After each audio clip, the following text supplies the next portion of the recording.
안녕하세요. 저는 조그마한 식당을 경영하고 있는 올해 41가 된 여자입니다. 제가 운영하고 있는 식당은 백반 위주의 한식당으로 주변에서 흔히 볼 수 있는 평범하지만 나름 오랫동안 잘 해오고 있는 사업입니다. 우리 엄마 때부터 하던 식당인데 충정로에 위치하고 있고 그렇다 보니 직장인 손님들이 많아서 다행히 먹고 살만하게 되고 있어요. 전주가 고향이신 엄마는 아빠와 함께 서울에 터전을 잡으셨죠. 그리고 처음부터 식당을 하셨던 것은 아닙니다.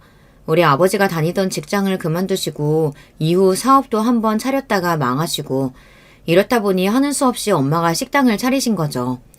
워낙 음식 솜씨가 좋으셨기 때문에 조그마한 식당으로 시작하셨지만 저랑 동생 대학까지 다 보내주시고 남부럽지 않게 키워주셨어요. 저는 공부도 잘 못하고 평범한 여학생이라 일반 4년제 대학은 못 가고 전문대학을 갔어요. 다만 우리 엄마처럼 요리에 소질이 있었기 때문에 식품조리학과를 졸업하고 나서 엄마 식당에서 일하기 시작했습니다. 제가 엄마 일을 돕고 나니 가게는 더욱 잘 되었어요. 옆에 있는 상가까지 확장해서 전보다 더 큰 식당을 하게 되었어요. 남들은 젊은 여자가 엄마 식당에 얹혀서 일한다고 손가락질 하실지 모르겠지만 저는 정말 요리가 좋았고 엄마와 함께 식당을 해서 행복했습니다. 그리고 우리 식당에서 저는 제 짝도 찾게 되었는걸요. 자주 오는 단골 회사원 중 지금의 남편이 제 눈에 들어왔습니다. 저보다 1살 어린 연하이지만 키가 훤칠하고 듬직한 남자라 호감을 갖게 되었어요. 이 남자 역시 저를 보기 위해 매일같이 식당을 찾았어요. 주말에도 우리 식당에 와서 밥을 먹는 거면 사실 말 다 한 거 아니겠어요. 그런데 이 남자 저에게 데이트 신청 한 번 안 하고 문기적대더라고요. 흘깃흘깃 눈짓으로 애정을 보내고 이미 서로 호감을 느끼고 있었는데도 답답한 나머지 결국 제가 나섰습니다. 저 부영 씨랑 영화 보고 싶어요. 우리 같이 영화 볼래요? 그랬더니 이 남자 살짝 떨면서 고개만 끄덕였고 그렇게 우리는 데이트를 시작했습니다. 몇 번 만나보니 이 사람 정말 성격도 무던하고 관대하고 사람이 괜찮더라고요. 1년간의 연애 끝에 결국 결혼까지 꼴이 나게 되었습니다. 남편의 부모님은 우리 집안과 공통점이 많으셨습니다. 시부는 예전에 하시던 사업이 계속 잘 안 되시면서 시모가 직접 곰탕집을 차려서 가장 역할을 다 하셨더라고요. 지금은 시부와 시모가 함께 곰탕집을 하고 계세요. 시모는 자기 힘으로 아들 둘을 대학까지 보냈다는 사실에 자부심이 강하셔서 자주 자랑의 말씀을 하십니다. 특히 남편의 동생은 어려서부터 공부를 정말 잘했기 때문에 시모의 자랑이었대요. 이후 의대를 졸업해 대학병원에서 의사로 있는 둘째 아들은 마치 시모 자기 인생의 훈장과도 같다고 했습니다. 그렇지만 제 남편은 시동생에 비해 부족하다고 생각한 시모는 우리 남편과 시동생을 참 많이 차별했어요. 그리고 잘 다니던 직장을 그만두고 나자 남편에게 생활력이 부족하다며 심하게 구박하셨어요.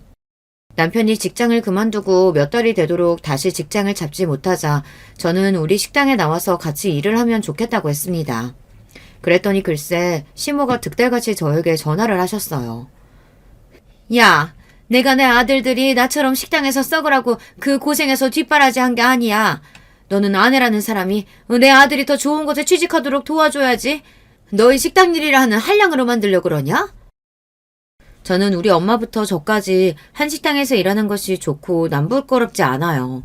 그런데 시모는 자기가 곰탕집을 하는 것부터 자기 아들이 식당 일 하는 것이 몹시 싫었던 모양입니다. 괜히 자기처럼 제가 남편을 무시하고 구박할까 봐서 더 저를 경계하고 못살게 굴었나 봐요. 시모는 자기가 식당에서 돈 번 것에 대한 열등감을 자신의 큰아들과 작은아들을 차별하는 것으로 푸시는 것 같았어요. 시동생은 같은 대학에서부터 사귀었던 여자와 결혼까지 하게 되었는데요. 그 결혼할 여자도 의사고 같은 안과 전문의로 대학병원에 있다고 합니다. 이런 여자와 결혼하겠다고 하는 작은아들이 시모 눈에는 더 대단해 보이고 자랑스러우셨겠죠. 그래서일까요? 시동생 상견례에서 시모의 태도는 정말이지 가관이었습니다. 저는 이 결혼이 처음부터 탐탁지 않았습니다. 혼사라는 것이 집안 간의 균형이 맞아야 하는데 말이죠. 우리 집 바깥 양반은 의사고 내 딸도 당연히 의사가 되는 줄 알고 어려서부터 우리 모두가 지원을 아끼지 않았습니다. 대치동 학원 가까이에 따로 집 사서 각종 학원이며 과외며 사교육을 쏟아부었죠. 그렇게 공부시켜서 의대에 진학하고 지금까지 키워온 겁니다. 하지만 그쪽 아드님은 완전히 다르지 않나요? 어려운 집안에서 혼자 공부해서 잘 된 거라고 들었는데. 우리 박간 양반은 젊었을 적 사업을 2번이나 말아먹어서 제가 곰탕집 차려서 식구들 먹여 살렸는데 참으로 부러운 팔자시네요, 사부인. 우리 큰애 4살 때부터 우리 어린 세원이 들쳐업고 나가서 식탁 3개 놓고 곰탕집 처음 시작했어요. 그래서 우리 작은 아들 보면 지금도 저는 짠해요. 큰애는 3살까지 젖 먹였는데 우리 둘째는 1년도 채 어미젖을 못 먹였으니까요. 그래서 그런가 애가 감기에도 잘 걸리고 툭하면 배 아프다고 하고 아무튼 우리 둘째한테는 제가 죄 많은 어미예요. 하지만 이런 자리에서 저런 말씀을 하시면 저 사돈댁 앞에서 시부의 얼굴이 뭐가 되나요? 그리고 곰탕집을 해서 시동생은 잘만 자기 공부하고 의대까지 나와 제 손으로 돈 벌어서 시부모 갖다 준 적도 없었어요. 오히려 큰아들인 제 남편이 어려서부터 곰탕집 일 도우며 효자노릇을 했죠. 그래서 지난번에도 시모가 보약 다려서 서방님만 몰래 주고 우리 남편은 안 주려고 했나 봐요. 시모는 동선에 사돈댁에 납작 엎드려서 내내하며 자기 성질을 죽여가며 있었고 사돈 어르신들은 그러는 것이 당연하다는 듯이 내내 시부모를 무시하는 태도였습니다.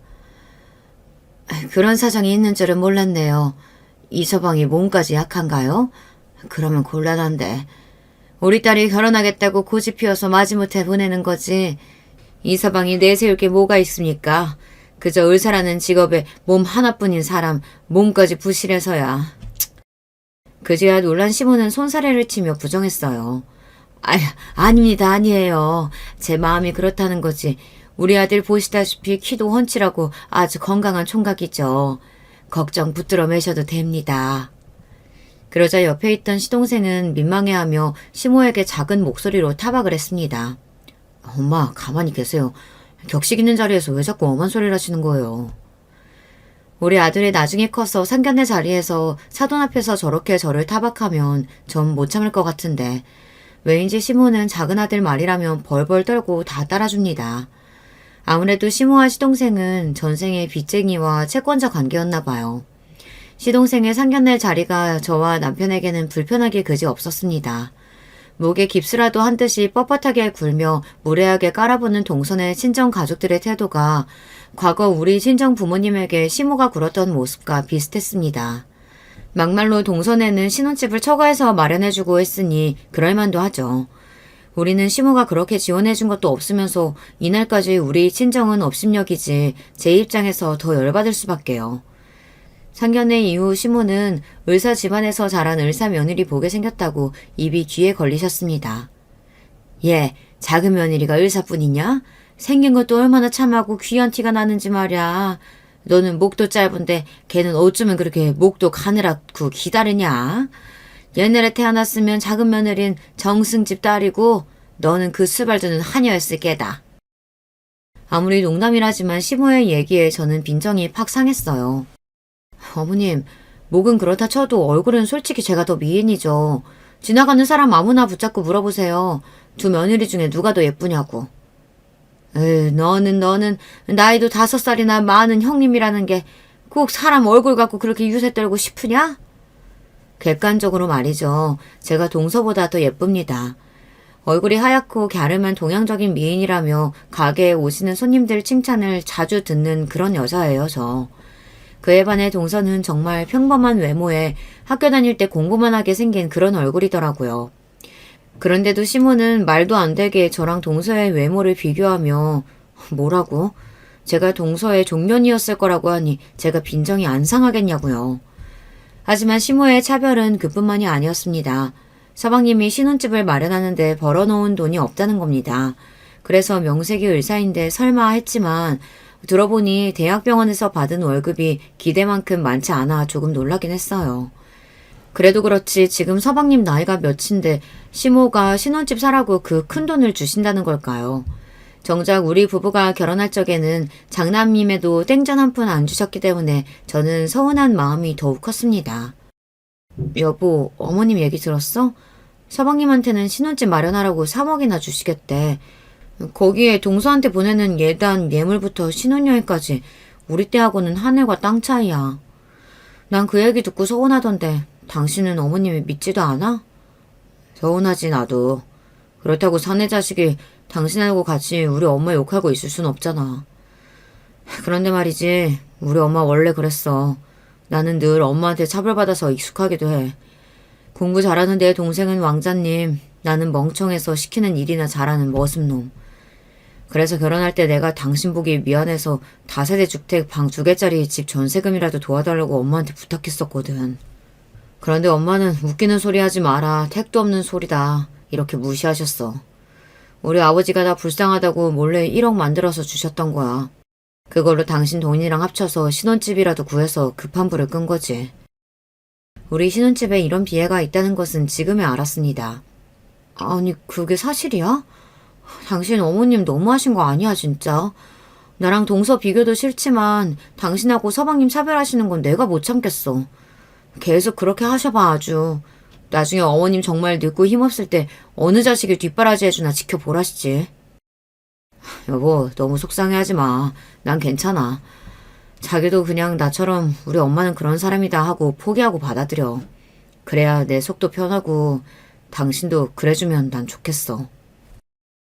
서방님네 결혼식을 마치고 우리는 시댁으로 왔습니다. 어머님과 남편은 이미 결혼식장에서 소주를 2병씩 드셨기에 살짝 취기가 올라오셨는데 집에 오니 술 생각이 더 나셨는지 시모와 저는 남자들의 술상을 봐야 했어요. 야야, 둘째네 친정집이 잘 살기는 하나 보다. 애들 모은 돈 얼마 없다고 턱하니 반포에 아파트도 사주고 말이다. 역시 내가 우리 둘째 아들은 결혼도 똑 부러지게 했어. 어머님, 서방님을 돈 많은 집 딸과 결혼시키시니 그렇게 좋으세요? 그런데 동서가 부유하게 어려움 없이 자란 아가씨라 그런가 좀 거만해 보여요. 괜히 우리 집이랑 서방님까지 무시하는 건 아닐지 걱정이 드네요. 너는 별 죄수 없는 소리를 다 한다. 왜, 너는 친정집이 그저 그렇고 식당이나 하니까 걔한테 열등감 느끼냐? 어머님도 참, 주변에 보면 그렇잖아요. 결혼하는 양가 집안 중 한쪽이 너무 기우면 꼭 탈이 나더라 그런 이야기인 거죠. 그리고 식당이라뇨. 어머니 말씀 참 너무하시네요. 제 처지를 누구보다 어머님이 잘 이해해 주셔야 하는 거 아닌가요? 어머님 젊어서 아버님 때문에 고생했다고 그렇게 말씀하시면서 저한테 그러시면 안 되죠. 저도 무능력한 첫째 아드님 대신 이렇게 가게 운영하면서 산전수전 다 겪고 사는데 너 참 고생해서 사는구나 이렇게 제 수고 알아주시면 좀 좋아요? 식당 하는 게 꼭 그렇게 천한 일같이 시급하고 동서만 귀한 일 하는 거냐고요. 사람들은요 살면서 안과보다 밥 먹는 식당으로 몇십 배는 더 자주 가요. 이 세상 사람들한테 꼭 필요한 일을 하고 있단 말이에요. 저 그런 자부심으로 내 식구 먹인다는 자부심으로 식당하고 있는 사장이라고요. 저도 인정 좀 해주세요, 어머님. 자부심 같은 소리 하네. 네가 학벌도 없고 어디 취직할 데도 없으니까 너희 친정엄마 하는 가게 이어받는 거 내가 모를 줄 아냐? 세상이 다 그런 거야. 어디 식당 아줌마가 을사랑 비비려고 해. 제 솔직한 심정을 말씀드리면서 시모에게 하소연도 해보았지만 콧방귀만 끼어대는 시모가 그렇게 원망스러울 수가 없었어요. 시모와 말을 더 이상 하지 않고 저는 술상만 차려놓고 거실에 가서 TV를 보는 척하며 눈물을 몰래 흘렸습니다. 사실 저는 이 집에 시집온 첫 해부터 시댁 제사와 명절마다 온갖 일을 도맡아 다 해야 했습니다. 며느리라고는 너 하나뿐인데 어쩌겠냐? 이렇게 말씀하시며 대여섯 가지 종류의 전과 나물에 갈비에 탕국까지 아무리 제가 밥집 하는 사람이라도 명절 음식 준비는 혀를 내두를 지경이었으니까요. 여러분도 아시죠? 젊어서부터 명절날이 오면 며느리는 허리 한번 필 새 없이 머슴처럼 일해야 하잖아요. 게다가 손님들은 어찌나 자주 오시는지 손님상 차려드리고 좀 있다가 가시면 상 치우고 설거지하고 정말이지 24시간이 부족할 지경이죠. 저는 명절이 3일씩 된다고 해도 정작 우리 친정집에 하루도 있어 본 적이 없습니다. 우선 제가 가게를 하다 보니 명절 3일을 다 쉴 수 없고 보통 이틀 정도 가게 문을 닫는데 그 이틀 동안 온통 시댁에서 일을 해야 했으니까요. 전 그래도 감내했습니다. 한국에서 며느리는 응당 일해야 한다는 의무라는 것이 있으니까요. 하지만 둘째 며느리는 동서에게는 그 의무 같은 게 없었습니다. 동서가 결혼하고 맞이한 첫 구정부터 시모는 아예 동서네를 부르지도 않았습니다. 어머님, 이제 며느리 더 보셨으니 두 며느리가 합심해서 명절에 어머님 할 일이 줄어드시겠어요. 그런데 동서는 언제 온다고 하던가요? 둘째? 걔네 안 와. 내일은 설 당일인데 그때 오려는지 모르겠구나. 어머님, 저는 이틀 내내 어머님 댁에서 음식하고 일하느라 바쁜데 왜 동선에는 언제 오냐는 연락도 못 하시는 거예요? 병원이라는 의사 선생님들이 명절에 쉬던?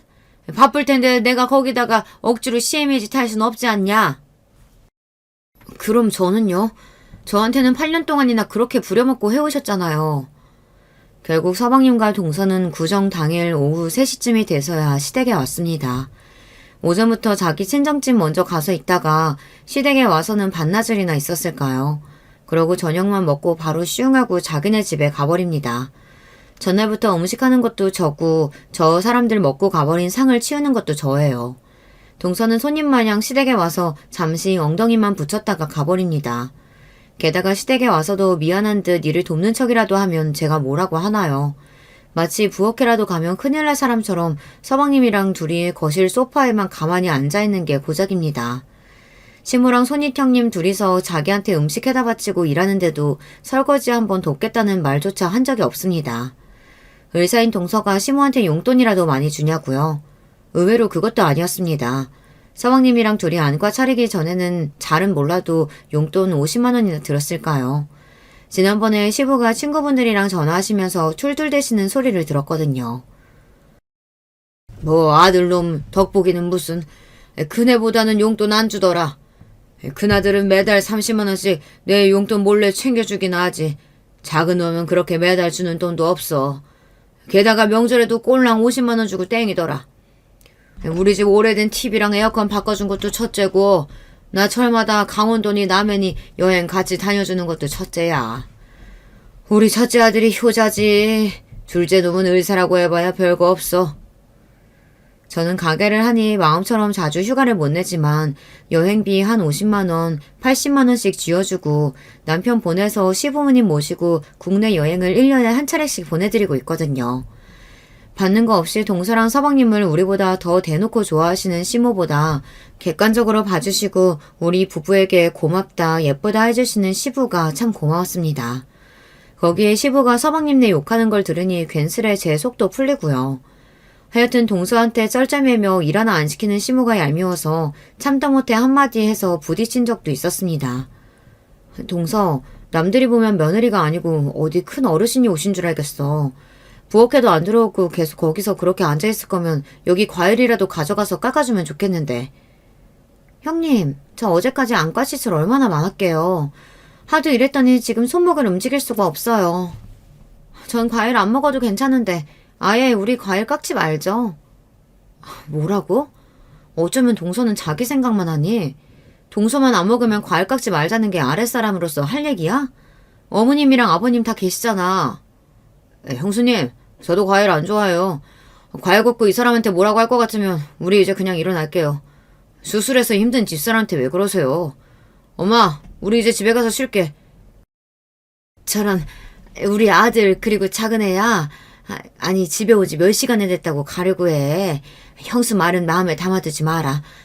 큰애 제가 갑자기 무슨 바람이 불어서 저 난리를 피우는지 모르겠네. 둘째야, 저기 안방 침대 가서 눈 좀 붙여라. 환자들한테 을슬 피느라 얼마나 피곤하겠어. 어서 들어가서 쉬려무나.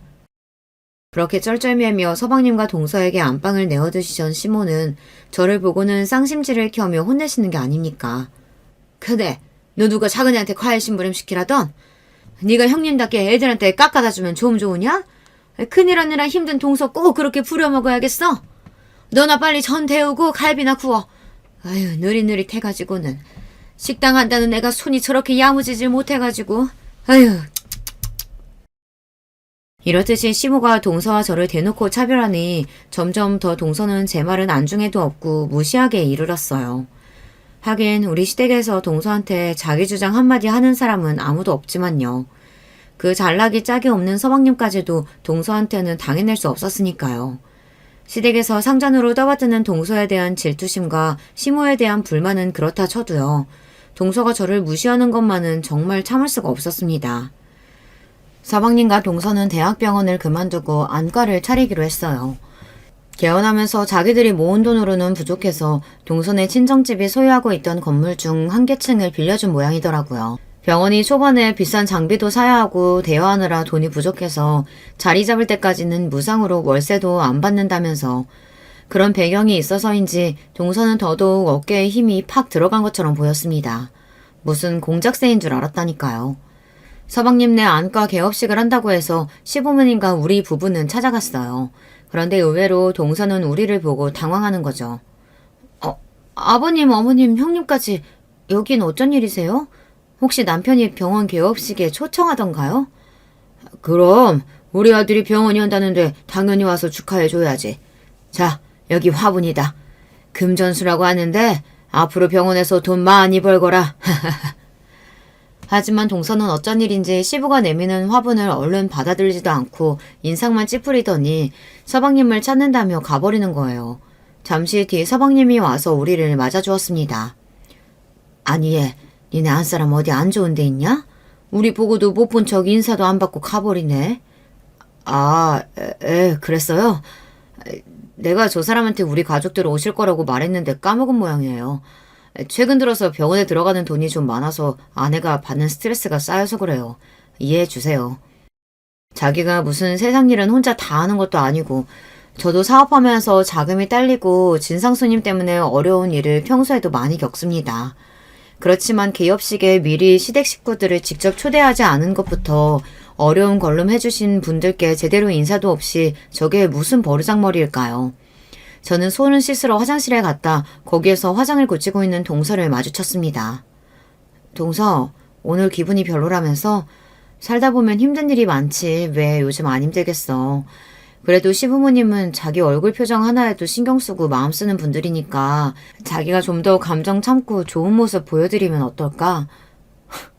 오지랖은. 비웃는 동서의 말을 듣고 저는 제 길을 의심했습니다. 차라리 제가 잘못 들은 거면 좋겠어요. 동서, 지금 뭐라고? 형님 오지랖이시라고요. 그러니까 시댁에 오면 시모가 하인대하듯 형님한테 그러시는 거 아니겠어요. 여자 망신 좀 그만 시키세요. 지금 시대가 어느 때인데 시모 말이라면 껌뻑 죽고 그걸로도 모자라서 나한테 훈계질까지 해요? 막말로 시부모가 가진 재산이 있길 해요. 뭐가 있어요. 안 그래도 병원 차리면서 땡전 한 푼 안 보태준 사람들이라 보고 싶지 않았는데 남편은 왜 멋대로 초대를 한 거야. 형님도 학창시절에 좀 더 공부 잘하고 좋은 직장 다녔으면 지금 시댁에서 그런 취급 안 당하지 않았겠어요? 나한테 서운해하고 질투 느낄 게 아니고 본인 인생이나 돌아보세요. 짜증나. 저는 안과 개업식 날 그야말로 동서에게 개무시를 당하고 말았습니다. 평소 그녀가 우리를 무시한다는 것도 알고 있고 그랬지만 이렇게 대놓고 막말까지 듣게 될 줄은 몰랐어요. 저는 시부모님께 몸이 안 좋아서 먼저 돌아가야겠다고 말씀드리고 병원에서 나왔습니다. 내가 이런 병원 따위 다시 오나 봐라. 이 병원 망해버렸으면 좋겠다. 속으로 되뇌이며 눈물을 흘쩍거리며 가게에 왔어요. 그렇지만 개업한 동선의 안과는 점차 손님이 늘어 잘 되고 있다는 이야기가 들렸습니다. 세상에 권선징악이란 없구나. 역시 의사고 돈 많은 집안 사람은 일이 잘만 풀리는구나 하고 맥이 빠졌어요. 그런데 어느 날 저는 갑자기 몸이 좋지 않았습니다. 그렇지만 자영업하면서 신세 좋게 병원 가는 일이 어디 쉬울까요? 그냥 진통제 먹어가며 참다가 어느 날은 눈앞이 안 보이는 데다 두통까지 생겨서 도저히 일을 하기 어려운 지경에 이르렀습니다.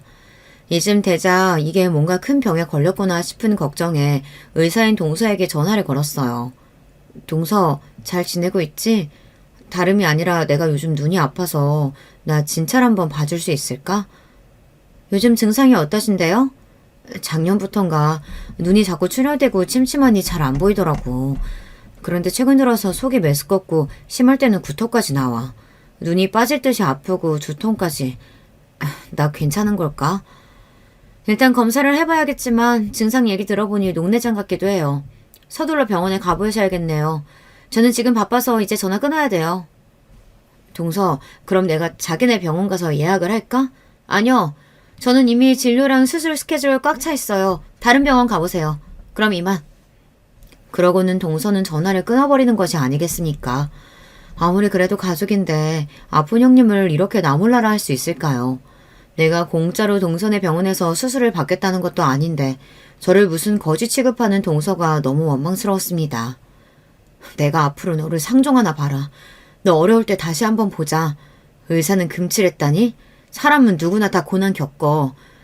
그런 식으로 한 네가 내 도움 한번 필요 없을지 어디 한번 두고 보자고. 저는 속으로 이렇게 이를 가며 서러운 마음에 집에 와서 남편 앞에서 하소연을 했어요. 제 이야기를 들은 남편은 크게 놀라면서 함께 동서를 욕했습니다. 당신이 겪은 일이 사실이라고? 진짜 재수씨가 그렇게 말했어? 사람이 진짜 너무하네. 내 동생 세원이처럼 이기적인 건 진작 알고 있었지만 그 정도로 인간이 못돼 먹은지는. 나도 이제 재수씨 우리 가족으로 생각 안 해. 못된 것 같으니라고. 우리 엄마 아빠 이 일 알고 계셔? 내가 확 일러 바칠까? 여보, 참 어머님이 당신 편 들겠다. 우리 어머님 한두 번 겪어요. 세상 무너져도 당신 둘째 아들 며느리만 옳다 하고 감쌀 분들이야. 나 괜히 상처에 소금 얹기 싫어요. 지금 이렇게 서러울 때 어머님이 동선에 편들면서 그럼 나 더 우라통 터질 것 같아. 당신 부모님께 아무 소리 말아요. 저도 결혼한 지 10년이 넘었으니 사람도 볼 줄 알고 이럴 때 어떻게 처신해야 할지 느낌이 딱 오더군요. 그리고 뒤이어 일어난 충격적인 사건을 겪으니 이때 제 판단이 옳았음을 알게 됩니다. 또 하나의 뒷목을 잡을 만한 사건, 지금 이야기를 풀어볼게요. 제가 다른 안과 병원에서 검사를 기다리는데 시모에게 전화가 왔습니다. 너 조금 있다가 우리 가게에 좀 들러라. 우리 거래처 정육 사장이 아주 특별한 한우뼈 구해줬는데 이거 따로 푹 구워가지고 먹여야겠으니까 말이야. 어머님, 제가 몸이 안 좋아서 지금 병원에 있어요. 병원? 너 어디 많이 아프냐? 그게 눈이 안 좋아서요. 지금 검사 중이니까 나중에 결과 나오면 말씀드릴게요. 눈이 안 보이면 돋보기 안경 쓰면 되는 거지. 그게 무슨 별일이라고 가게 영업시간에 병원까지 가 있냐 너는. 너희 가게는 어쩌고? 어머님, 제가 오죽하면 병원에 왔겠어요. 그냥 안 보이는 수준이 아니라 심각한 증상이 있으니 그러는 거죠. 언제 제가 가게 비우는 거 보셨어요? 저 몸살나도 감기약 먹고 가게 나와서 앓는 사람이에요. 지금 우지 아빠가 가게 보고 있으니까 걱정하지 마세요. 그럼 우리 작은 아들 내 병원 간 거냐? 이럴 때 보면 집안에 의사 있는 게 그렇게 남들이 불효할 일이지. 아니요. 동서가 자기 바쁘다고 저 진료 안 해준대요. 부담스러우니 다른 병원 가라대요. 그런데요. 어머님이 사고를 우리는데 제가 꼭 필요하신 거예요? 시모는 제가 동선의 병원에서 거부당한 일을 듣고도 동서가 잘못했다거나 미안해하는 기색이 하나 없는 겁니다. 역시 남편 말 맞다나 동선의 잘못 이야기해봐야 제 입만 아플 일이었다니까요. 그럼 내가 요즘 더위를 먹어서 그런가 가게에서 일하는 것도 힘들어가지고 직원 하나 더 써서 있어. 그 돈 아까워 죽겠구만. 요즘 자꾸 어지럽고 기운이 하나도 없다. 그러니 네가 와서 sak을 좀 우리렴. 요즘 같은 날씨에 그냥 두면 이 귀한 거 다 썩어 문드러져. 병원에서 더 이상 시모와 싸울 기력도 없었습니다. 그냥 알겠다고 하고 전화를 끊었어요. 안 질환 검사를 마치고 의사와 진료 상담을 하게 됐습니다. 그동안 환자분께서 시야가 뿌옇고 거의 잘 안 보이셨을 텐데 너무 늦게 오셨네요. 이미 이 정도 상태시면 일상생활 많이 어려우셨을 텐데요. 검사 결과 환자분 왼쪽 눈의 녹내장이 상당히 진행된 것 같아요. 이대로는 실명까지 갈 수 있습니다. 최대한 빨리 약물과 레이저 치료 받으셔야 돼요. 이걸로도 안 되면 녹내장 수술을 받으셔야 하고요. 내가 실명까지 이를 수 있다니 의사의 진단을 받고 충격으로 터덜터덜 식당에 돌아왔습니다. 식당하면서 우리 가족들 건사하느라 제 몸 하나 챙기지 못하고 그렇게 지낸 세월이 참 억울하기만 하더군요. 병원에 다녀온 제가 세상 다 산 사람 마냥 축 처지고 핏기 하나 없으니 남편은 몹시 걱정이 되었던 모양입니다. 여보, 병원에서 뭐라고 해? 당신 심각한 병 걸린 거야? 여보, 나 녹내장이래. 심각한 상태라서 눈이 안 보이게 될 수도 있대. 나 무서워. 남편은 저를 안아주며 불안해하지 말라고 위로해 주었어요. 바보 같은 소리 하지 마. 내가 당신 눈 낫게 할 거야. 빨리 치료랑 수술 받으면 당신 젊으니까 싹 나을 수 있어. 걱정하지 마. 그때였습니다. 시모가 저를 찾는 전화가 또 울렸어요. 야, 너는 병원 나와서 바로 우리 가게 들리겠다는 애가 왜 하뭉차 사냐? 도대체 언제 올 거야? 시모는 지금 상황도 모르고 절 재촉하자 남편은 시모에게 제 병을 알리고 저에게 그렇게 막 하지 말라고 한마디 하려던 참이었어요. 하지만 저는 그런 남편을 조용히 말렸습니다. 여보, 내가 나중에 조용히 말씀드릴게. 지금 갑자기 들으시면 놀라실 테니. 어머님, 이제 갈게요. 조금만 기다리세요. 버스에 내려서 시모 곰탕집에 걸어가는 길에 가뜩이나 두통과 안구통이 몰려오고 날씨까지 너무 더워 참 힘들었습니다. 그리고 제가 곰탕집에 들어서자마자 시모는 제 얼굴이나 안색도 제대로 보지 않고 바로 사고를 오리라며 가게 뒤편 가마솥으로 데려갔어요. 아니 빨리 고아야 한데도 얘가 왜 이렇게 민기적대? 이 뼈들 핏물 2번 빼고 여기 가마솥에 넣고 잘 저어가면서 지켜봐야 한다? 중간중간 불순물 같은 거 떠오르면 건져내는 거 잊지 말고. 정성이야 정성. 어서 시작해.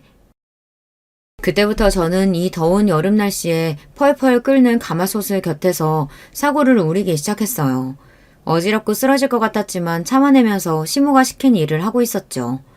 그렇지만 그렇게 한 지 6시간이 지나자 제 몸의 상태가 정말 안 좋아진 겁니다. 저녁 먹으라며 국밥 하나 말아서 갖다주는 시모에게 저는 간청했어요. 어머님, 제가 몸이 안 좋아서 그러는데 사골 우리는 거 그만하면 안 될까요?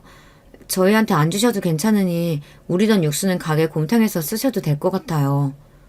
얘가 무슨 소리야? 내가 언제 그 사골 넣어준다 그랬냐? 어디서 김치국을 마셔? 그거 진짜 다시 없을 좋은 한우뼈라서 겨우 사정해서 정육 사장한테 얻어낸 거야. 몸 약한 우리 작은 아들하고 며느리 몸보신 시켜야 돼. 이 더위에 병원에서 진료 보느라 얼마나 힘들겠냐?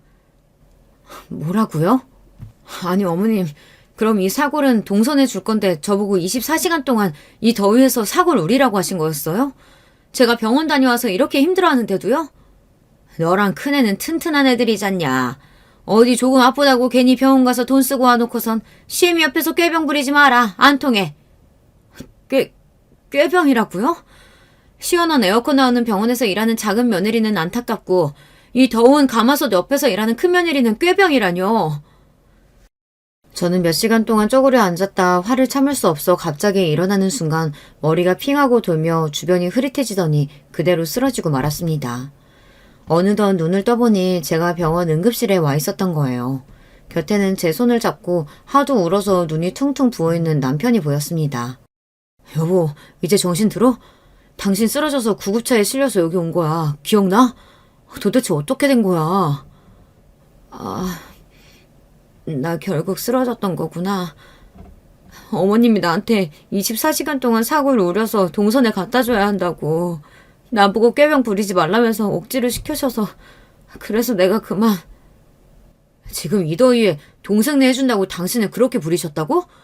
게다가 엄마가 그렇게까지 막말을 했단 말이야? 남편이 어찌나 소리를 크게 쳤는지 응급실 내 사람들이 모두 쳐다볼 지경이었어요. 여보, 소리 낮춰. 진정이 좀 해봐. 아니, 나 진정 못해. 더 이상 못 참아. 내 와이프 건들면 엄마도 나한테 죽어. 그렇게 남편은 이성을 잃고 병원 밖으로 뛰쳐나갔습니다. 늘 사람 좋은 웃음 짓고 남에게 싫은 소리 한 번 못하던 그런 남자였습니다. 그렇게 분노에 찬 모습은 진짜 처음 보았죠. 그러고 뛰쳐나간 남편이 어떻게 했는지 뒤에 일은 다녀온 남편의 입을 통해 듣게 되었습니다. 남편이 곰탕집으로 달려가니 시무는 제가 우리고 있던 곰탕 가마솥 옆에서 공을 들이고 있었답니다. 그 모습에 화가 난 남편은 가마솥을 발로 걷어차서 모두 바닥에 쏟아지게 만들었죠. 이깟 사골 때문에 내 와이프 쓰러진 거 몰라요? 그런데 엄마는 엄마가 안중에도 없는 둘째가 뭐가 이쁘다고 이걸 하고 있어. 아이고 그거 이 아까운 거, 이 귀한 것을, 이놈아!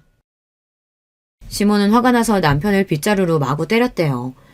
참다 못한 남편은 시모의 빗자루를 빼앗아 바닥에 패대기 치곤 말했습니다. 엄마, 난 앞으로 엄마 아들 안 할랍니다. 엄마한테 무슨 일이 생기든지 말든지 큰아들하고 큰며느리는 이제 없다고 생각하세요. 연락도 하지 마시고요. 남편은 그러고 나가선 그 뒤로 진짜로 시모와 연락을 뚝 끊어버렸답니다. 시모의 전화도 받지 않고 생신 때 찾아뵙지도 않았어요.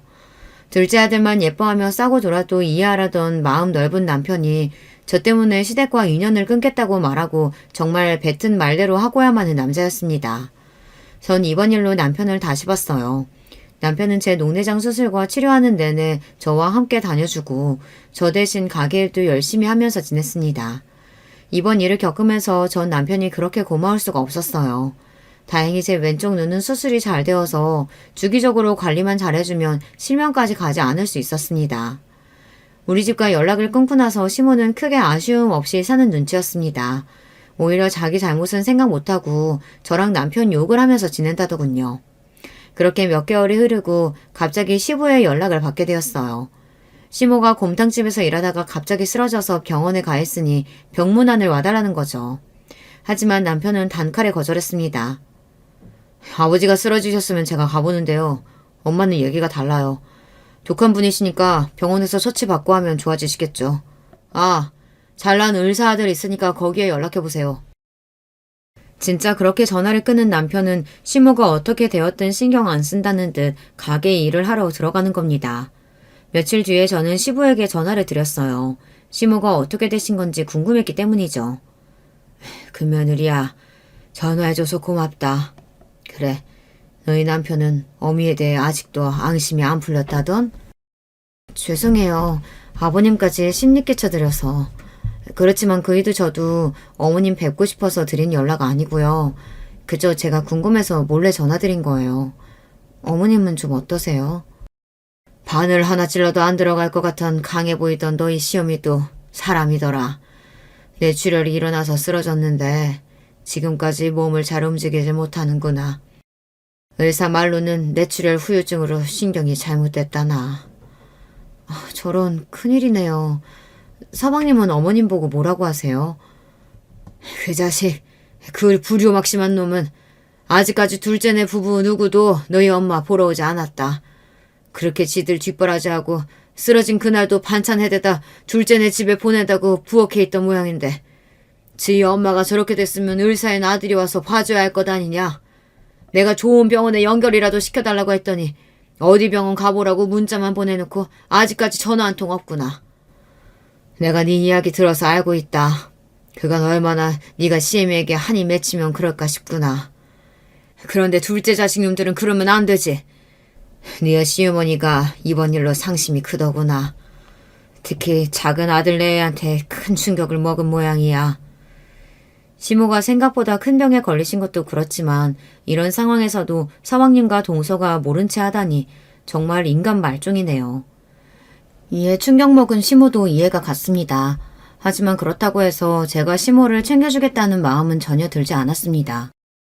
그러게 잘해주던 첫째네 차별 좀 덜하시고 가슴에 대문만 박지 않았어도 지금 얼마나 남편이며 저며 병간호를 잘해드렸을지 시모는 이제 자식 누구 의지 하나 할 데 없이 안타까운 신세가 되셨죠. 그리고 한 2달쯤 지났을까요? 갑자기 서방님이 우리 가게에 찾아오셨습니다. 가게 하는 자기 엄마나 우리 남편을 창피하다면서 가게에 발걸음도 잘 안 하던 사람이었습니다. 그런 사람이 연락도 없이 갑자기 찾아오니 당연히 놀랄 수밖에요. 아니, 세훈이 네가 웬일로 우리 가게까지 왔냐? 형, 그리고 형수님 잘 지내셨죠? 우리 정말 오랜만에 뵙네요. 얘기 들었습니다. 우리 아내가 형수님께 실수를 했다고. 녹내장 수술 하셨어요? 저라도 살펴드렸어야 했는데 정말 죄송합니다. 그러셨군요. 다행히 수술 잘했고 많이 좋아졌어요. 그런데 무슨 일 있으세요? 얼굴이 많이 상하셨네요. 식사 안 하셨으면 밥부터 드시죠. 저는 서방님이 뭔가 심상치 않음을 느끼고 주방에 들어가서 이것저것 좋은 반찬들을 챙겨 한 상 차려 서방님께 드렸습니다. 어서 한 술이라도 뜨세요. 며칠 굶으신 것 같은데 사람이 밥심이 있어야 무슨 일이든 하죠. 저는 그간 서방님께 대한 좋은 감정은 없었습니다. 하지만 시모나 동서나 모두 정말 기가 세고 못된 여자들 속에서 서방님이 길을 제대로 못 펴고 살아왔던 것은 어렴풋이 짐작하고 있었어요. 허겁지겁 밥을 먹는 서방님을 보니 동정심마저 들었습니다. 형수님, 그간 제가 잘해드린 거 하나 없는데 정말 감사합니다. 밥 정말 맛있어요. 이렇게 누군가 정성스럽게 차려준 집밥 먹은 지가 얼마만인지. 저 방금 이혼하고 법원 다녀오는 길입니다. 갑자기 이혼이라니 뜻밖의 소식에 저와 남편은 너무 놀라 서방님의 이야기를 가만히 듣고만 있었어요.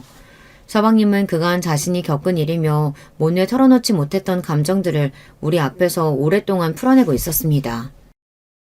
우리 아내가 아시다시피 자기 자신만 아는 사람이에요. 저한테도 그랬죠.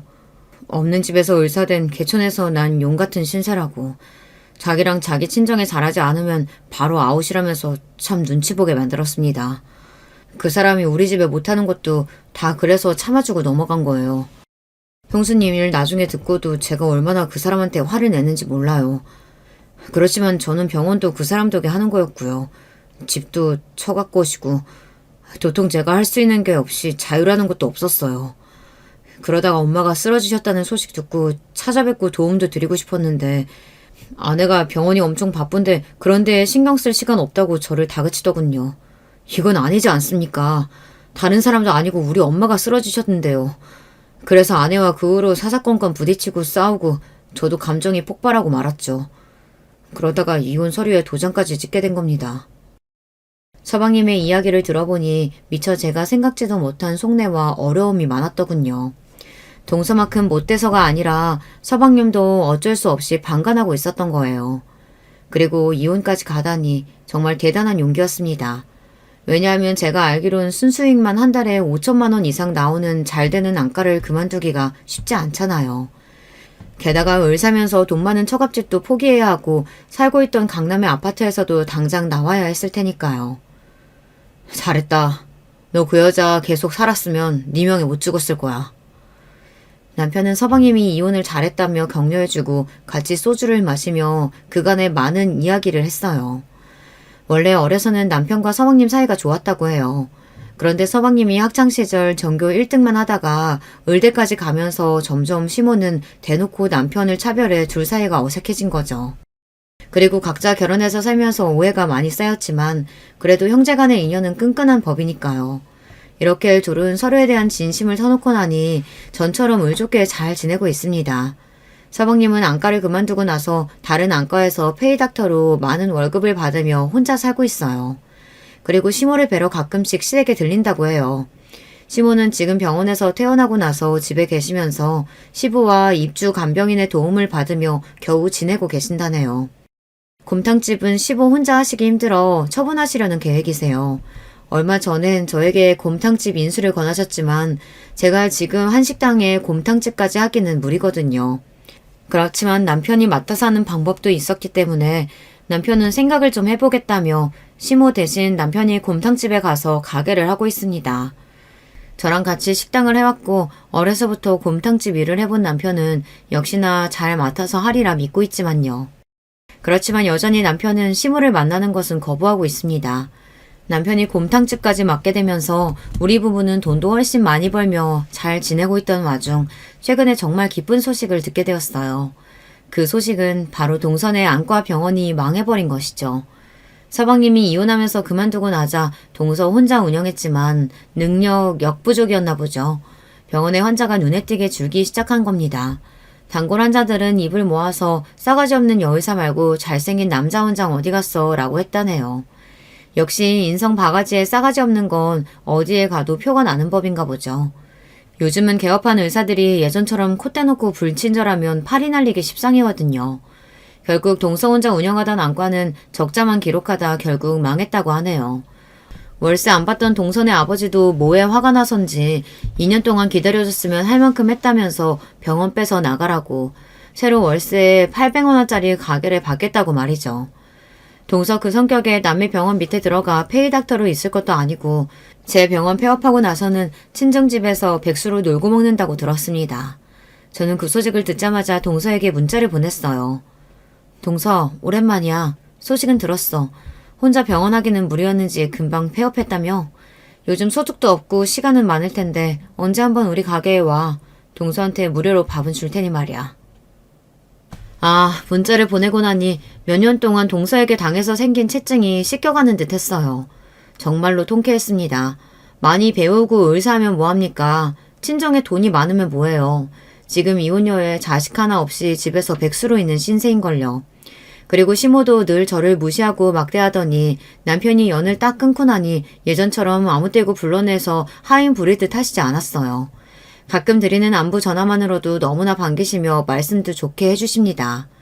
이렇게 내 인생이 편안해져도 되나 싶은 요즘입니다. 제가 너무 구독자 여러분들 앞에서 자랑질만 했을까요? 그랬다면 어른 마음으로 이해해주세요. 매일 천덕꾸러기 취급만 받다가 이렇게 행복한 나날을 처음 맞아서 그렇습니다. 제가 가방끈은 짧은 데다 글재주도 없는데 지금까지 제 사연 잘 들어주셔서 정말 감사합니다. 후에 동서와 시모에 관한 새로운 이야기가 생겨나면 그때 또 이곳에 사연 보내볼게요. 그럼 이만 안녕히 계세요. 안녕하세요. 제 이야기를 나눠보고 싶어서 신청자로 나서게 됐는데요. 부끄럽게도 제가 원체 논리정연하지 못한 성정을 타고나서 사연으로 잘 써볼지 걱정부터 앞서지만 응원해주시는 마음으로 들어주신다면 정말 감사하겠습니다. 제가 시어머니를 처음 뵙던 날이 생생하게 떠오르는데 그분은 당시 제게 마른 하늘의 날벼락 같은 존재셨네요. 저는 위풍당당하게 시부모님을 뵈러 갔었지만 시어머니 기세 앞에서 저는 금세 풀이 좀 죽었었죠. 한 성격 하시는 분이라는 것 정도야 사진 정보로 알고 있었지만 역시 머리로 예상하는 거랑 눈으로 직접 보고 경험하는 거랑은 하늘과 땅 차이입니다. 아이고 내 팔자야. 그놈의 미국이 결국 우리 준성이 발목을 잡아도 지나치게 잡는구만. 미국으로 공부하러 갔던 것까진 좋다 이거야 나도. 근데 가당치도 않게 별 보잘것없는 인연을 만들어와서 결혼까지 하느니 마느니 이러고 있으니 내 속이 죄다 안 문드러지게 생겼어. 우리 준성이가 기어이 엄마 가슴에 대못을 박으려고 작정을 했구나. 시어머니께서 당신의 가슴을 과장스레 주먹으로 두들기며 저렇게 외치고 계실 때 제가 눈 시퍼렇게 뜨고 그 앞에 앉아 있었어요. 그러니까 제 면전에 대고 저런 말씀을 하신 것이었죠. 제가 다니는 직장 이름을 들으시고는 표정이 아주 침울해지셨다가 제 연봉을 들으시고는 미간에 주름이란 주름은 다 잡으셨어요. 아니, 그거 받아서 누구 코에 붙이려고? 이봐요 아가씨. 이름이 영희라고 했나? 그래요, 영희 양. 사람이 눈치가 없으면 염치라도 있어야 하는 법이에요. 본인이 돈을 그렇게 약소하게 벌면 집안 수준은 거대해야 하겠죠. 아까 초반에 말씀드렸다시피 부모님께서는 제주도에서 삼겹살 식당 하시고요. 아빠는 도와주시는 수준이라 사실 엄마만 전적으로 하고 계세요. 식당 그거는 몇 평짜리? 위치는 어딘데? 매출 얼마나 나오는데? 네? 제가 그런 것까진 정확히 모르는데 관광지 쪽은 아니고 제주도민들이 소소하게 이용하는 상권이에요. 인터넷에 검색하면 가게 바로 나오니까 지금 보여드릴게요. 여기 보시면 가게 옆에 있는 공간, 여기가 주차장이고요. 됐어요. 더 볼 것도 없으니까 휴대폰 저리 치워. 내가 아산병원으로 안과 진료 받으러 다니는 사람인데 내 귀한 눈에다 대고 그렇게 허락도 없이 아무렇게나 휴대폰 화면 들이대는 거 아니에요. 그거 아주 무식한 행위예요, 영희 양. 아유, 그거 없이 자라서 못 배운 사람들이 이러더라. 네, 죄송합니다. 저는 그냥 빨리 보여드리고 싶은 들뜬 마음에 별 생각 없이 행동했어요. 제가 우물쭈물 변명 같은 사과를 드리자 시어머니께서는 못마땅하셨는지 쯧쯧 혀를 차셨죠. 그 소리가 얼마나 크던지 저는 순간 딱따구리가 나무에 부리를 박는 소리 같다고 찰나에 생각했습니다. 그러고 보니 시어머니께서는 파마도 뭔가 중년 연예인들이 하듯이 고상하면서도 과장된 모양으로 하고 계셨고 옷도 무슨 전통 찻집 사장님 같으신 분들이나 입으실 것 같은 한복이라고 하기에도 애매한 걸 입고 계셨어요. 한마디로 범상치 않으셨습니다. 시어머니의 화법, 쨍한 목소리까지 합쳐져서 저는 왠지 제가 주말 드라마 세트장에 들어와 있는 것 같다는 착각마저 들었네요. 시어머니께서는 눈썹을 엄청 빨리 움찔거리시면서 제게 물어보셨어요. 부모 형제 중에서 부모는 이제 들었고 그럼 형제는 뭘로 먹고 사시는지? 제 친오빠하고 언니요? 둘 다 결혼했어요. 친오빠는 그냥 회사원이에요. 평범한 중소기업 다니고 있고요. 새언니는 집에서 애들 보면서 지내요. 언니는 디자인 회사 다니다가 일도 너무 힘들고 임신하면서 몸이 안 좋아져서 그만뒀어요. 지금까지 살림하면서 지내고 있어요. 형부는 원래 집안 가업이 분식집이라서요. 그거 이제 물려받으실 준비하면서 네, 그렇게 지내시네요. 뭐야? 가업이 분식집? 그게 설마 번듯한 매장 그런 게 아니라 초등학교 앞 작고 허름한 분식집 뭐 이런 걸 말하는 건 아니지? 그쵸, 영희양? 어떻게 맞히셨어요? 네, 맞아요. 초등학교 후문 쪽에 있는 작은 분식집이에요. 사는 곳이 멀어서 아쉬울 만큼 진짜 맛있는 곳이에요. 제가 밝게 대답했을 때 시어머니께서 마치 이제 도저히 못 참겠다는 기색으로 목재 좌식상을 손으로 콱 내리치셨어요. 시댁의 거실에 그 굉음이 울려 퍼졌고 저는 너무 놀라서 입을 멍하게 벌린 채로 저를 향해 눈을 무섭게 부라리는 시어머니를 응시했습니다. 결사반대. 내 눈에 흙이 들어가도 무조건 반대. 어디 감히 그따위 수준으로 내 아들 준성이를 넘보고 우리 집안에 입성하려고 들어? 네? 저기 실례지만 도대체 저희 집안 어디가 어때서 그따위 수준이라고 하시는지 도통 모르겠습니다. 이보세요, 영희양. 난 말이에요. 지덕체는 기본이고 배경까지 완벽하게 갖춘 며느리를 원합니다. 수준이란 게 높아야 한다고. 이미 우리 집안 맏며느리는 그런 인물이에요. 워낙 고아한 집안에서 난 인물이 우리 맏며느리이기 때문에 나는 그 다음에 들어올 며느리도 응당 그런 수준 정도 되어야 한다고 봐요. 죄송하지만 저희 집안도요. 제법 감성 있고 특색 있고 화목 넘치는 집안이라고 생각합니다. 천하고 품격 떨어지고 이런 거 난 일절 사양입니다. 영희양, 난 그리고 우리 집안이 이런 조건 정도는 요구할 만한 집안이라고 생각해요. 본인 스스로도 자격 미달임을 눈치챘을 텐데 양심이란 게 있고 우리 준성이 정말 위하고 아낀다면 이 결혼 포기해줘요. 조용히 사라져줬으면 하는 바람이 있네요. 하지만 저는 준성 오빠 진심으로 사랑해요. 그 어떤 조건도 따로 보지 않았고 서로에 대한 강한 이끌림과 확신, 잘 맞는 성격 이런 것들만 봐서 결혼해서 행복하게 잘 살 거라는 생각이 자꾸 들어요. 그런 생각 너 혼자서 실컷 하시고 우리 준성이하고 같이 하지만 않으면 돼요. 영희양 본인에게 맞는 남자 새로 만나서 살면 얼마나 좋겠어요. 우리 집안하고는 2년 여기까지 끊습니다. 오케이? 저는 오케이 못합니다, 어머님. 저한테 준성 오빠밖에 없는데 새로운 남자가 어디 있겠어요? 없어요. 이게 근데 보자 하니까 확실히 그냥 니까짓 게 오케이 못하면 어쩔 거야? 어쩔 거냐고. 너 내 손에 귀싸대기 얻어맞고 쫓겨나야 주제 파악하고 우리 준성이 인생에서 사라질래? 그렇게 된다면 내가 네 귀싸대기를 1000번 만번이고 때릴 수 있어. 얻어맞고 가서 너한테 걸맞는 철수를 만나든 누구를 만나든 알아서 하란 말이야. 괴성은 시어머니께서 지르셨는데 저는 되려 걱정하는 입장에 놓였죠. 왜냐하면 시어머니께서 마치 과호흡 증세 온 것 마냥 숨막혀 하시면서 헐떡거리셨거든요. 저러시다가 의식 잃고 쓰러지시는 건 아닌가 싶었습니다. 제가 안절부절 못할 때 내내 시어머니의 곁에 앉으신 채로 침묵만 지키시던 분이 드디어 입을 여셨습니다. 바로 시아버지셨죠.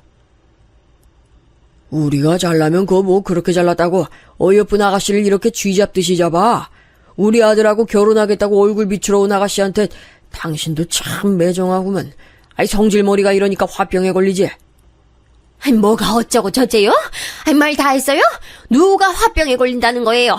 대뜸 왜 이쪽이 아니라 저쪽 편을 들고 난리래? 이럴 거면 그냥 계속 입 닫고 있어요. 사람 열받게 하지 말고. 이 봐. 지금도 화병 걸려서 호흡 거칠어지고 심장 뻐근해지니까 안색도 나빠지고 있지. 당신 제발 적당히 좀 해. 당신 말 맞다나 우리 집안이 그 정도로 유세 부릴만 하다면 지금 이렇게 품격 없는 모습 보이면 안 되는 거 아닌가?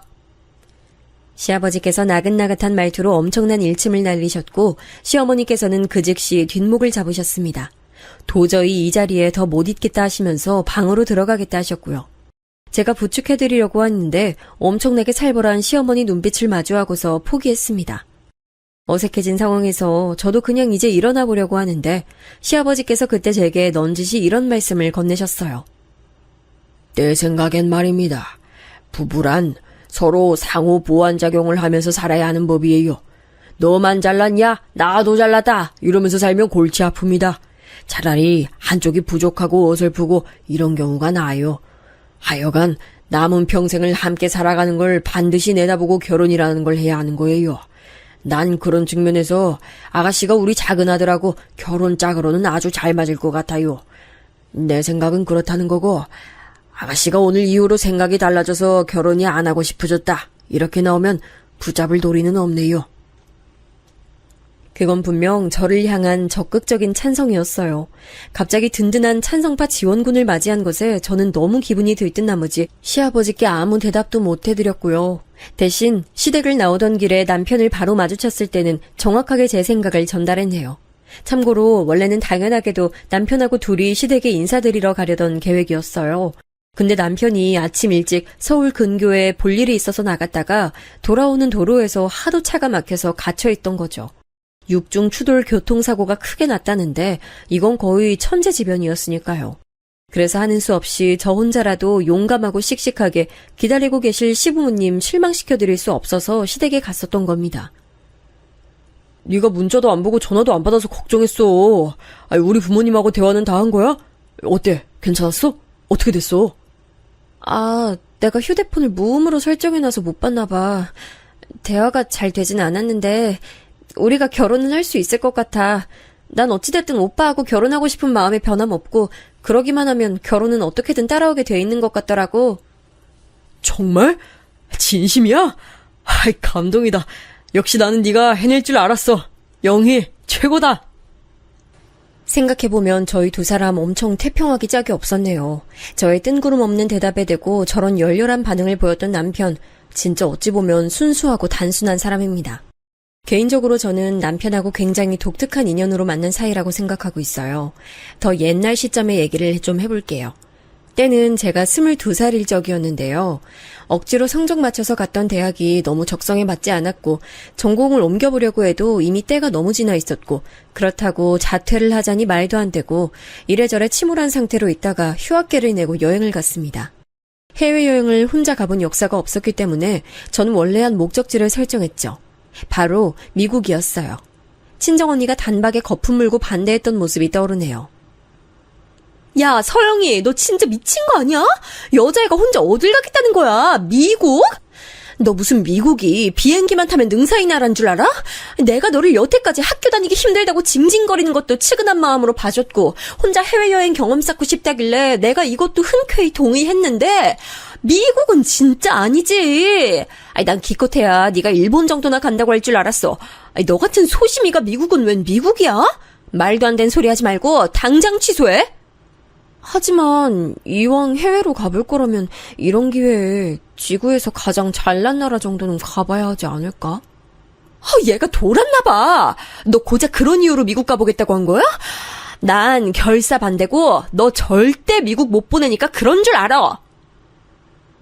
언니의 불어령이 제법 매서웠죠. 저는 어렸을 때부터 부모님이 많이 바쁘신 가정에서 자란 아이였어요. 위로 나이 차이가 좀 나는 오빠 언니가 있었고 제가 막둥이였죠. 참고로 저희 가족은 아빠, 오빠, 저 이렇게 세 명은 딱 봐도 성격이 내향적인 사람인 반에 엄마와 언니는 성격이 괄괄합니다. 유전자가 어떻게 딱 그렇게 나뉘었나 봐요. 실질적으로 친정언니가 엄마 역할까지 해가면서 제가 사춘기 시절에 방황할 때도 잡아줬었고요. 집안 분위기가 자유롭고 풀어져 있고 이런 거랑은 좀 거리가 멀었어요. 오빠는 워낙 공부만 조용히 하던 사람이었고 언니는 아무도 강요 안 했는데 혼자서 효녀가 돼야 한다는 압박에 빠져서 악착같이 야무지게 굴었거든요. 이러니 집안 질서가 잘 잡혀 있었죠. 저는 성인 되고 나서 외박을 한 번도 안 해봤어요. 정확히는 못한 거였고 엄한 분위기가 아직 남아있었으니까요. 이런 제가 천하의 소심이가 대학 생활에 염증을 느끼고 무려 미국을 혼자 가겠다고 했으니 반대에 부딪힐 만도 했습니다. 근데 의외의 전개가 펼쳐졌어요. 엄마가 저를 허락해 주셨던 거예요. 영희야, 난 앞만 보고 달려오느라 양옆을 못 보고 살았어. 딱 앞만 보고 미친 듯이 뛰는 경주마 있지?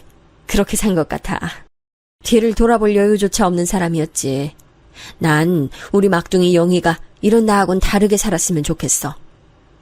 엄마, 우리 남매 키우시느라 늘 고생하셔서 바쁘셔서 여유도 없으셨던 거 잘 알아요. 그러니까 너무 마음 쓰지 마세요. 여장부 같은 엄마가 이렇게 풀 죽은 모습을 하실 때면 제 심장이 덜컥 내려앉아요.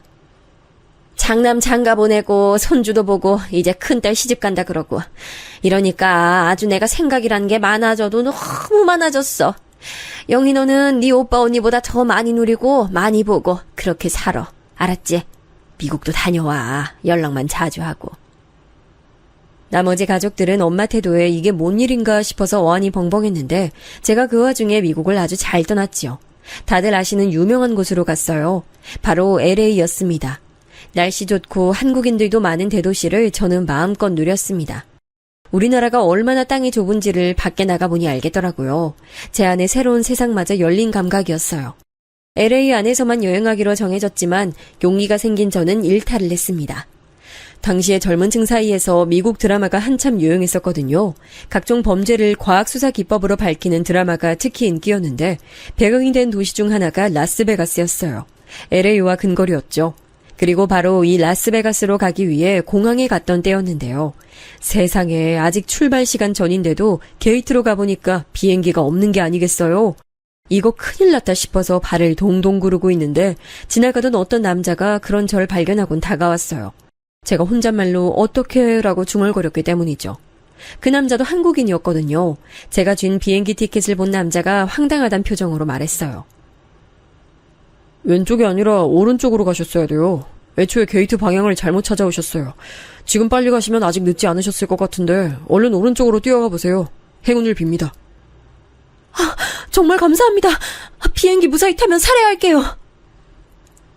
혼비백산 상태로 저는 게이트를 잘 찾아갔고 비행기 문 닫기 전에 간신히 탑승했습니다. 겁도 없이 떠난 라스베가스에서 저는 기념품을 잔뜩 샀죠. 그곳에서만 파는 게 있더라고요. 화려한 밤도시를 잘 구경하고 LA로 돌아갔는데 또 어이없는 상황을 겪었어요. 기념품 산 걸 넣어둔 크로스백을 LA 공항에서 잃어버렸습니다. 눈물이 글썽해서 제가 어설픈 영어로 공항 직원에게 경위를 설명했습니다.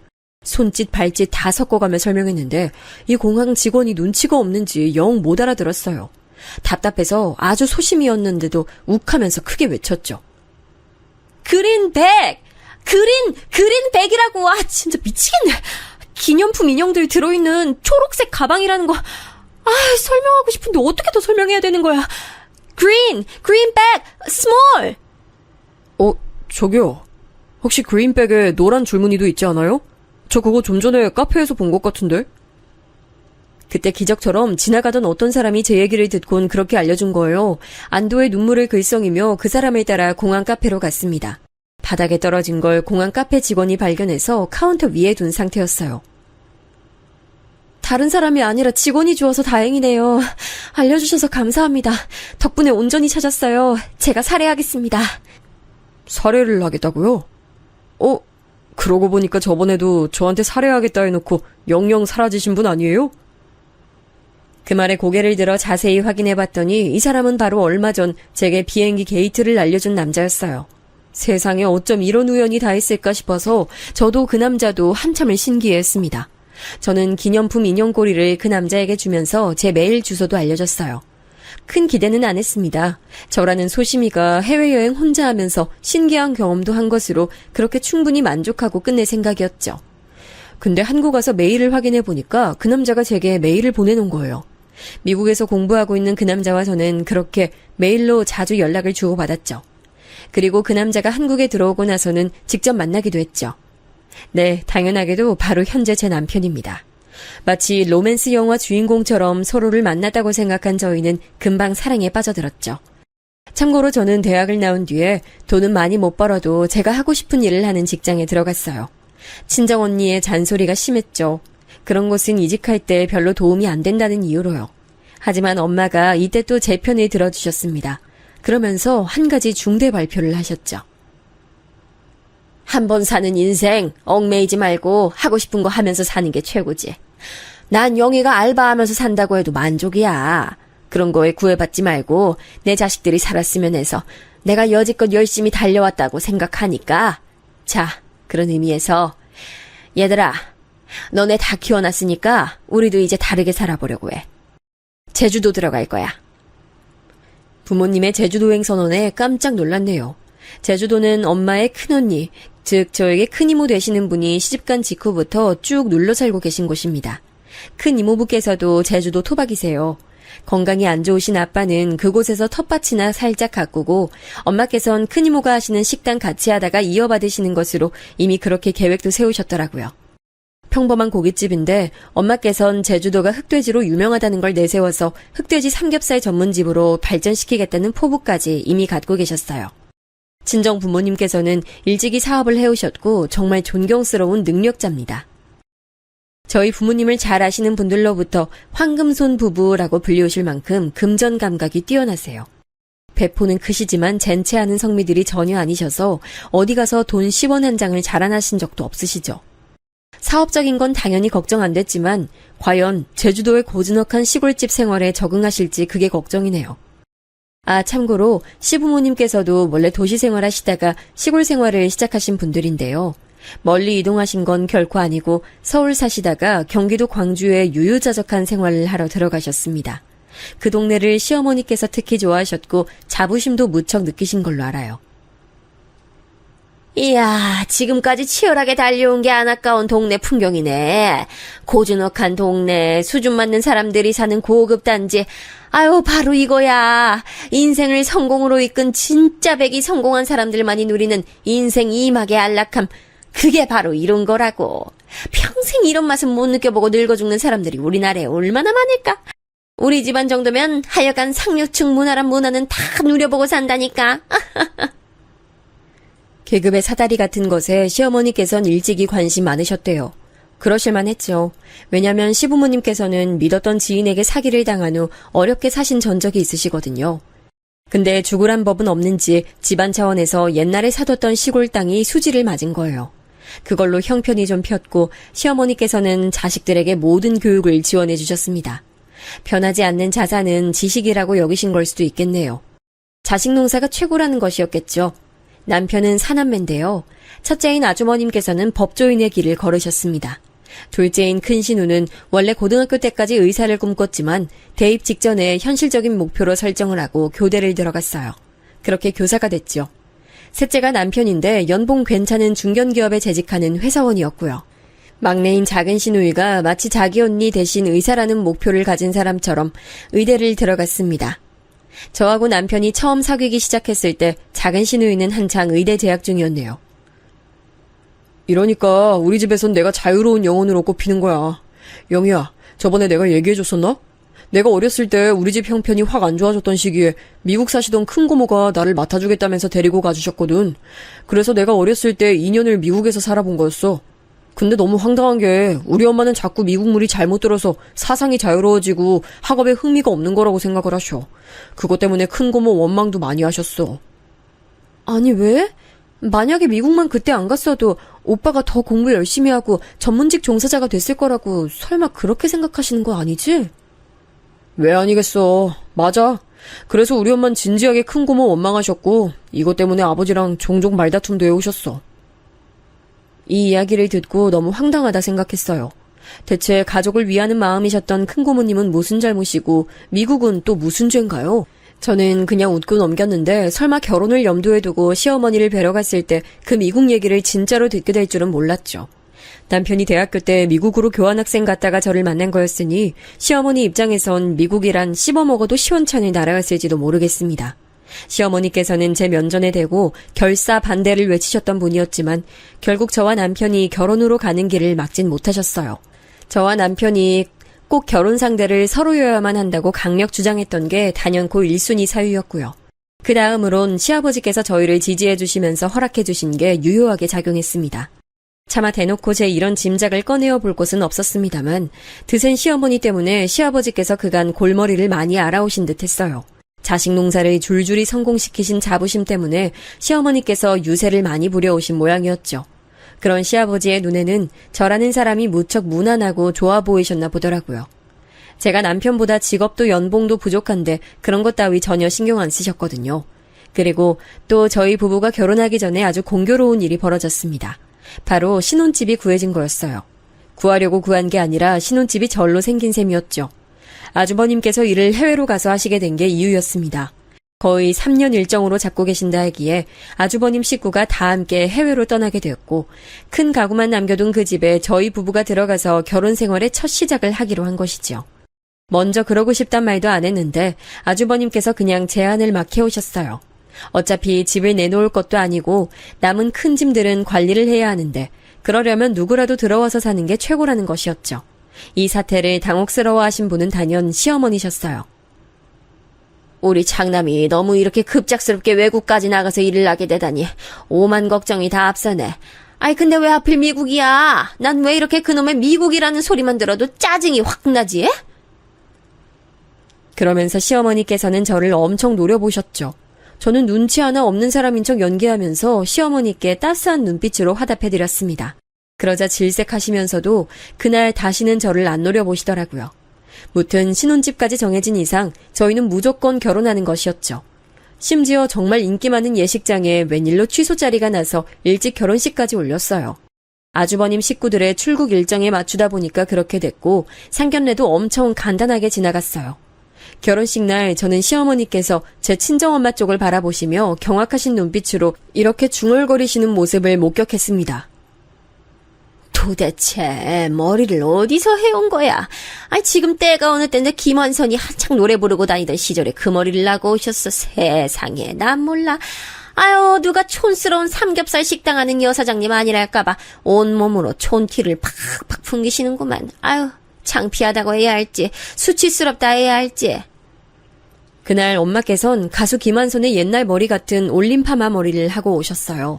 근데 중요한 건 엄마께서 그런 스타일을 정말 좋아하실 뿐더러 굉장히 잘 어울리셨다는 거죠.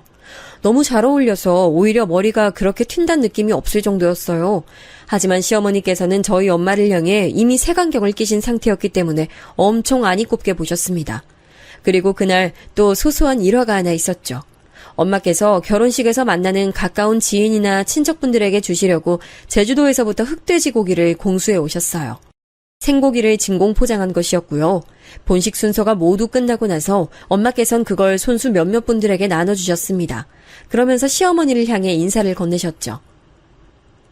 사부인, 영희에게 듣자니 고기 로스는 다 좋아하신다면서요.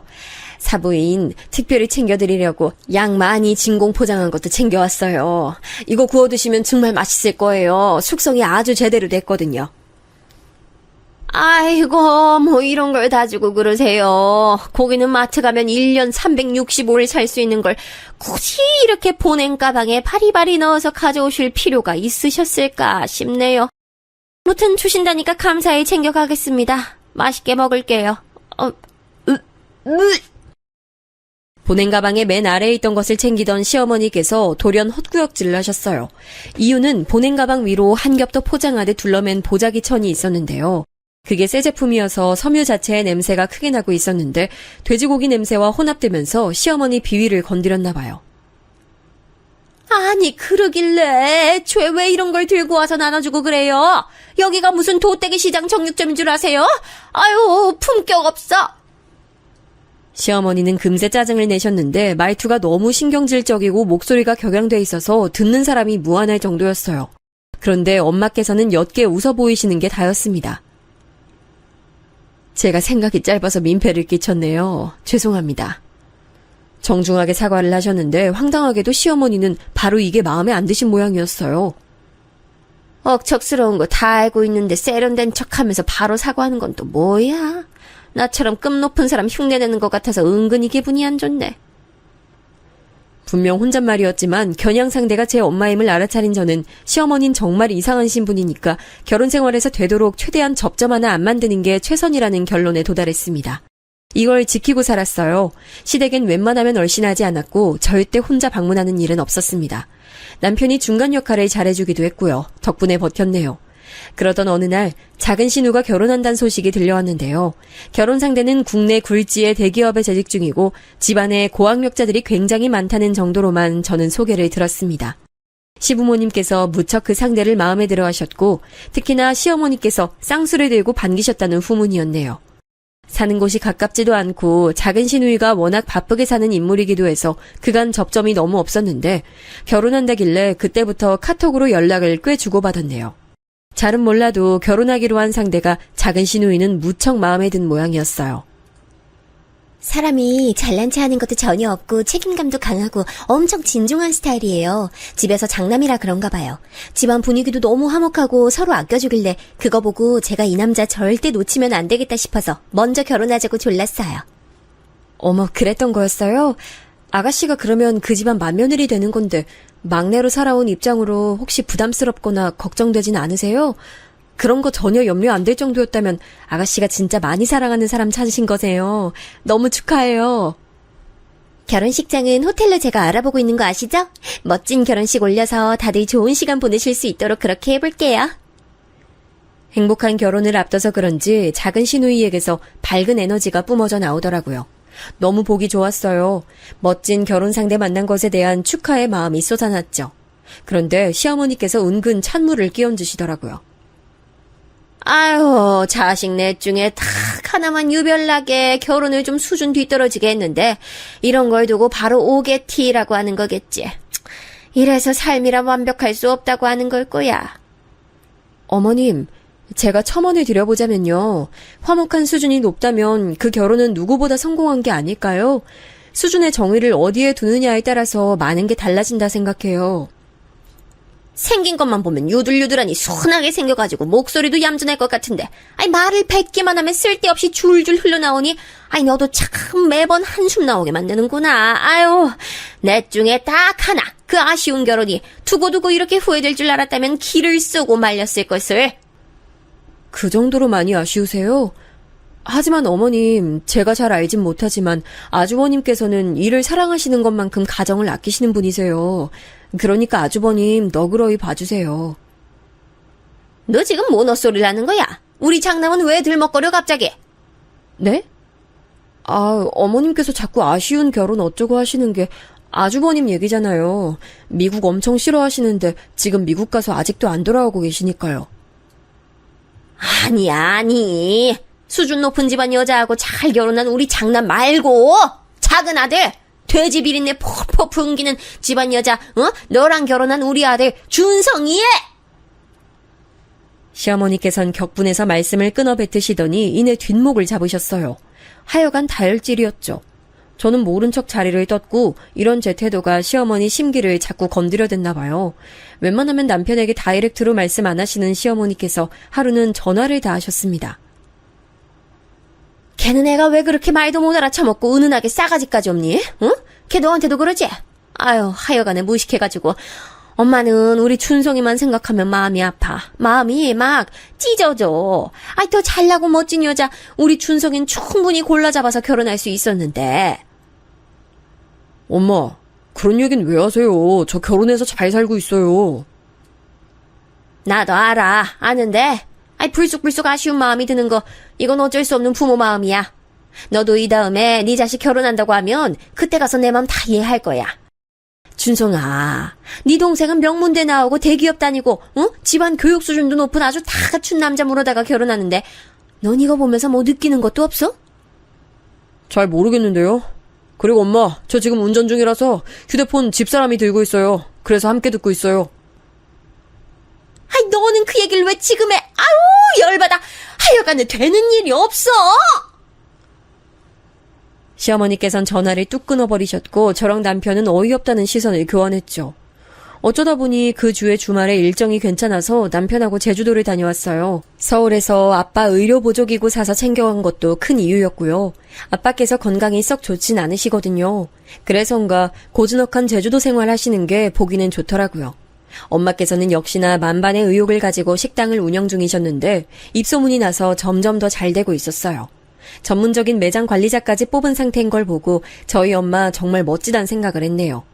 남편하고 맛있게 삼겹살도 먹었는데 작은 시누이가 결혼식 일정으로 잠깐 얘기할 게 있어서 전화가 왔길래 별 생각 없이 말해줬어요. 저희 부부 제주도 와서 삼겹살 먹고 있다고요. 근데 그게 시어머니 귀에 들어간 거예요. 준성아, 엄만 정말 섭섭하다. 넌 이 엄마한테 말도 안 하고 제주도까지 불쑥 가버릴 수가 있니? 그리고 그 돼지 똥 비린내 나는 고기는 왜 먹으러 갔어? 왜 우리의 찰난 아들이 처가 음식 팔아주려고 애를 써야 되는지 엄만 이 상황 자체가 너무 가슴이 아프고 섭섭해. 남편에게 이런 카톡을 보내놓으신 걸 보고 진짜 고개가 저절로 저어졌습니다. 대체 왜 이러시는지 모르겠더라고요. 하여간 맨 처음 뵀을 때 그 인상대로 범상치 않고 종잡을 수 없는 분이란 생각만 강해졌네요. 제주도를 떠나려던 그때 엄마께서 이렇게 말씀을 하셨어요. 사돈처녀가 결혼식 문제로 상의하려고 전화했었던 거야? 결혼식 날짜가 언제라니? 너희 아빠하고 병원 때문에 곧 서울 갈 일 있을 것 같은데 날짜 맞으면 보러 가려고. 엄마 호텔 결혼식 구경 다니는 거 전에 좋아했죠? 결혼식 호텔에서 하기로 했어요. 날짜 맞으면 결혼식 꼭 참석하시고 끝나고 저랑 따로 놀러 가시고 그렇게 시간 보내요. 너무 좋다. 작은 시누이 결혼식에 엄마께서 타이밍이 맞으면 참석하시는 걸로 말로만 얘기가 돼 있었는데 정말로 일정이 겹쳤어요. 병원 다녀오신 아빠는 컨디션이 조금 안 좋으셔서 친정오빠 댁에 머무르셨고 엄마만 혼자 작은 시누이 결혼식이 열린 호텔에 걸음을 해주셨습니다. 작은 시누이가 신랑감 잘 골랐다고 시어머니께서는 침이 마르도록 칭찬을 하셨는데 결혼식장에 참석해보니까 왠지 공감 가긴 했어요. 뭐랄까 신랑층 하객들이 전부 인상이 부드럽고 좋으면서 차분한 느낌이더라고요. 참 신기했어요. 심해부 되실 분도 인상이 말끔했는데 그 부모 형제 얼굴들 보니까 다 하나같이 올곧은 인상이었습니다. 너무 멋진 분위기 가족 같아서 저도 모르게 신랑 측 혼주석을 자꾸 쳐다봤네요. 결혼식이 본격적으로 시작되기 직전 엄마는 도착하셨습니다. 엄마, 여기에요, 여기. 앞쪽으로 오세요. 식 끝나기 전에 못 오실 줄 알았는데 갑자기 차 막힌 게 뚫렸어요? 나도 몰라. 어느 순간 길이 휑하게 뚫리더니 금세 여기까지 도착해버렸네. 야, 안에 예쁘게 잘 해놨다. 톱스타들 결혼하는 현장 같네. 엄마께서 너스레를 떠시며 제가 앉아있는 앞쪽 구역으로 오셨어요. 그때 혼주석에 자리하신 시어머니께서 이쪽을 보시며 오만상을 쓰시는 게 눈에 들어왔습니다. 저희 엄마가 오신 게 뭐가 그리 기분이 나쁘셨는지 이렇게 외치시더군요. 격 떨어지게 시리, 응? 돼지 똥내 풍기면서 대체 여기가 어디라고 와? 작지만 분명하게 들린 그 음성에 제가 귀를 의심하고 있었습니다. 신랑 측 혼주석에 앉으신 분들이 시어머니의 힐난에 무심코 이쪽을 보셨다가 동시에 깜짝 놀랐어요. 아니 이럴 수가. 권 여사님. 심해부 부친 되시는 사돈어른께서 자리에서 벌떡 일어나셨습니다. 권 여사는 저희 엄마를 지칭하는 호칭이어서 저도 놀랐어요. 엄마가 제 심해부의 부모님을 어떻게 아신다는 건가요? 근데 엄마께서도 무척 당황하시며 화답하시더군요. 아유, 자네들이 여긴 어쩐 일이야? 보아하니 자식 장가 보내는 날인가 보지? 난 우리 사돈 처녀 시집 간다길래 이렇게 보러 온 건데. 아유 이럴 게 아닙니다. 권 여사님 절부터 받으십시오. 사돈어른은 돌연 벅찬 얼굴이 돼서 정말로 바닥에 대고 절을 한번 올리셨습니다. 그 모습을 보고 저도 놀라고 다른 모든 사람들도 놀랐지만 시어머니만큼 놀라진 않았을 거예요. 무척 당황한 시어머니께서 목소리까지 떨며 물어보셨거든요. 혹시 따로 아는 관계이신 건가요? 예, 그렇고 말고요. 우선 권 여사님께서는 저희 지역 거물로 꼽히시는 분이십니다. 그게 비단 건물도 있고 땅도 있기 때문만이 아니라 지역 주민들을 위해 정말 좋은 일도 많이 하셨기 때문이에요. 특히 형편 어려워 학업 제대로 이어가기 힘든 학생들을 정말 많이 후원해 주셨습니다. 오늘 장가드는 제 큰아들 놈도 저기 계신 권 여사님 도움으로 대학까지 무사히 나왔어요. 저희 가족이 주식 실패로 인생 낭떠러지 끝에 몰렸었고 쌀 한 톨이 아쉽고 아까웠는데 권 여사님께서 후원해 주신 덕에 애들은 걱정 없이 공부할 수 있었죠. 저희 둘째 셋째도 전부 권 여사님 도움받아 공부 마친 아이들입니다. 사돈어른께서는 무척 고무된 얼굴로 감격에 차서 말씀을 쏟아냈어요. 저도 들으며 탄성을 내뱉었습니다. 엄마께서 그런 일들 하시는 것 정도야 대강 예전에 알았지만 구체적인 걸 들은 건 이때가 처음이었으니까요. 권 여사님, 이렇게 다시 뵙게 되어 신기하고 감동입니다. 저희 둘째 셋째 모두 명문대 간판 달고 좋은 직장 들어가서 자기 돈벌이 하고 있습니다. 권 여사님 덕분에 가능했던 것 같아요. 아니에요. 제가 무슨 애들이 전부 머리가 좋고 워낙 영특하고 성실하니까 해낸 거죠. 전혀 대가도 안 받으시고 정말 좋은 일 하신 저희 가족 은희님을 한시도 잊은 적 없습니다. 이런 곳에서 다시 뵙게 될 줄이야. 저기 그런데 실례지만 아까 안사돈께서 하신 말씀은 대체 뭐였습니까? 감동에 차서 말씀하시던 사돈어른께서는 불현듯 뭔가 떠오르자 표정을 굳히시며 시어머니께 그렇게 물어보셨습니다. 넋이 빠져있던 시어머니께서 흠칫하시면서 대답을 하셨는데 눈에 초점이 없었어요. 아무것도 아닙니다. 저희 사부인께서 얼마나 인망이 좋으신지 전 진작에 그걸 알아봤죠. 근데 부동산까지 그렇게 다 있으실 줄은 몰랐네요.